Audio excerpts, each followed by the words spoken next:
غيره. اكتب جنب الوزير. الوزير ذاك الكبير.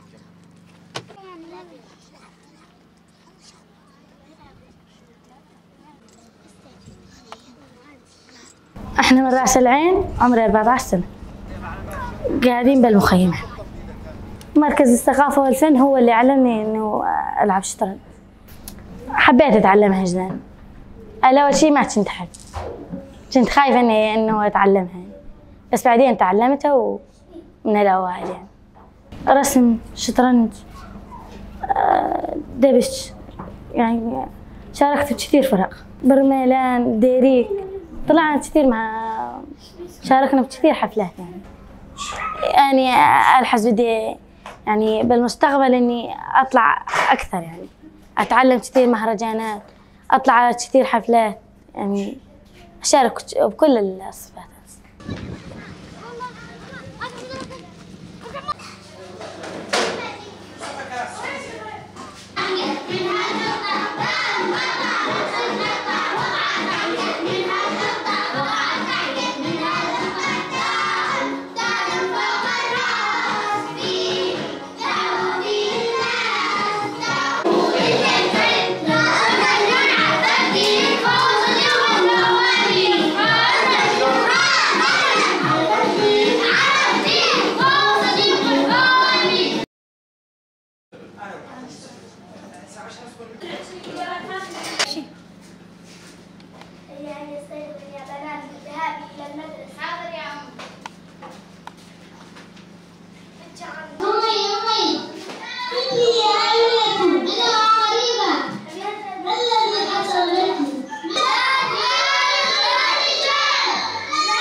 قدمناها هي العنف ضد المرأة، وكيف الرجل يتعامل مع المرأة، وكيف يعني يقسى على بناته وزوجته وهيك، يعني هذا دور مثلناه.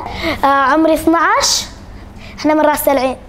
صار لي 3 سنين 4 سنين هيك عايشة هنا بالمخيم، أنا وأمي وأخواتي.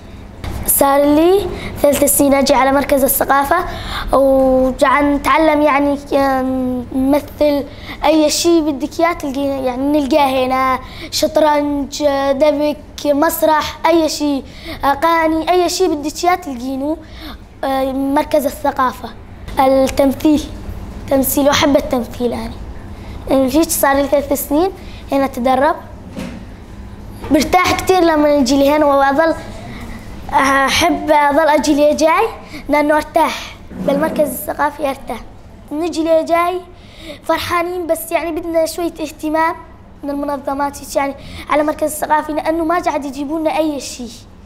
بدي يعني أتقدم وأصير، بدي أصير كمان أنسى، بدي أعلم الأولاد يلي يجوا بعدي.